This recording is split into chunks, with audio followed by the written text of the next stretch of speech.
Hi everyone, Baker on the Dark Side. So I got my pie crust here that I made earlier, and I'm gonna make that Valentine's Day Shoofly Pie. So this seems like a pretty easy pie. I'm gonna give you the overhead shot so you can see it. So I got my food processor, and I need 1 cup of flour, all-purpose flour. This is to make the dry base. Shoofly pie can be a wet or a dry bottom, it said. I'm doing a dry bottom. A little bit of cinnamon, and then brown sugar. So I'm gonna do that. 3/4 of a cup of light brown sugar. You can use light or dark, whatever you choose. And I'm just gonna mix that for a second.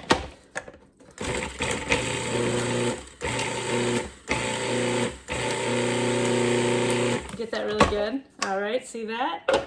And then it's got 1 tablespoon, heaping tablespoon it said, of shortening.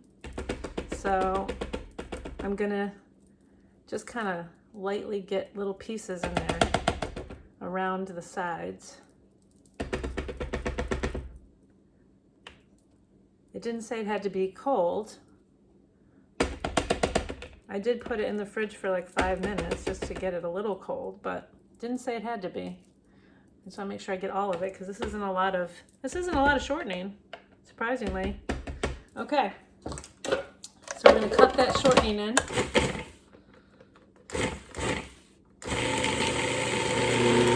Just like we did the pie dough, we're gonna work smarter, not harder.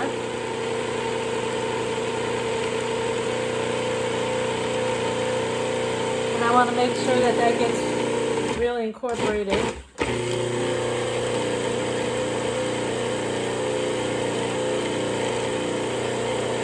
And I was reading about the origin of shoofly pie, and there's a couple different theories.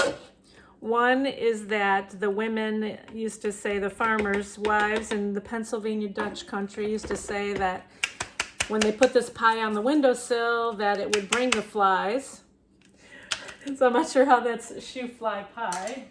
And then somebody said it was named after a circus performer, Shoofly Mule. I don't know. Kind of interesting. Weird. But it's definitely Pennsylvania Dutch.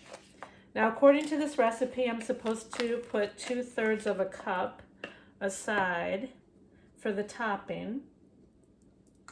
So that's that. And then we're going to set this aside, the rest of it for the moment. Now we're going to mix the filling. So very simple filling as well. They said this was done when everybody was in poverty, so it was supposed to be cheap. So it's 1 cup of molasses. Not my favorite. You know I'm not going to eat 1 bite of this pie. Well, maybe I'll eat 1 bite because I'm curious of what it tastes like. But somebody actually said that it tastes like chocolate almost. I don't buy that. But this is definitely for my husband. 1 beaten egg. Then it says you take 1 teaspoon of baking soda and you put it in hot water. So we're going to do that. It's a very interesting recipe. And I am going to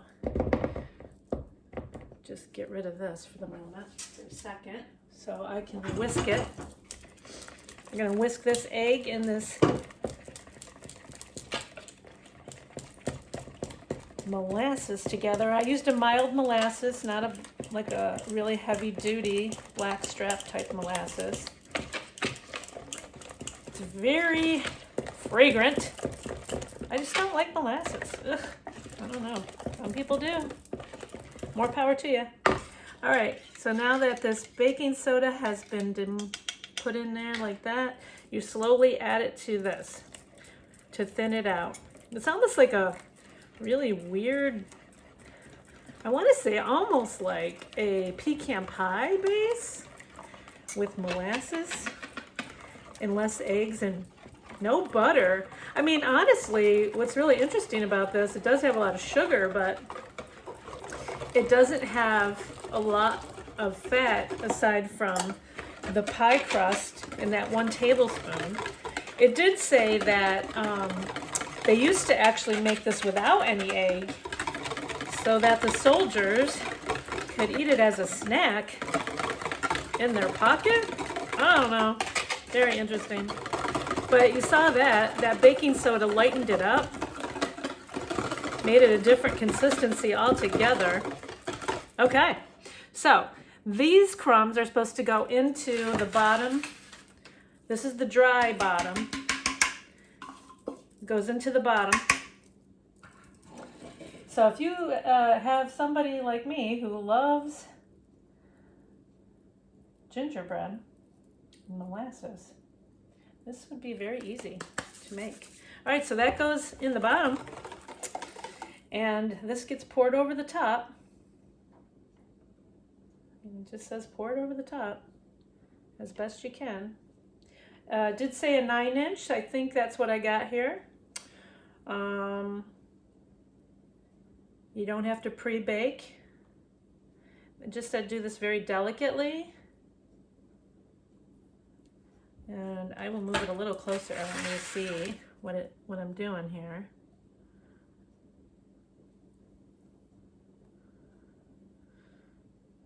And that goes like that. Perfect.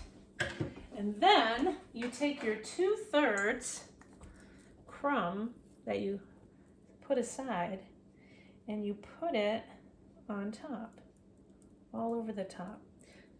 Supposed to be like a thick top. Now, the recipe is different for different people. Some people don't put any spice in. I decided to add a little bit of cinnamon to this, but it didn't call for it. It's really a very simple, inexpensive pie to make. I mean, if you could just do it without the egg, that's kind of interesting too.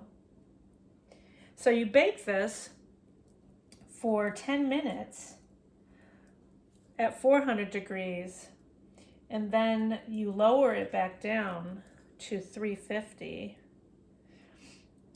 and bake it the rest of the way. And that is indicative of even like a cheesecake, or a custard. Some people will jack up the heat to set it fast and then slow cook it for the rest. Pumpkin pies, I've seen that done with pumpkin pies a lot. So actually, you know what? This is very, very similar to pumpkin pie without the pumpkin.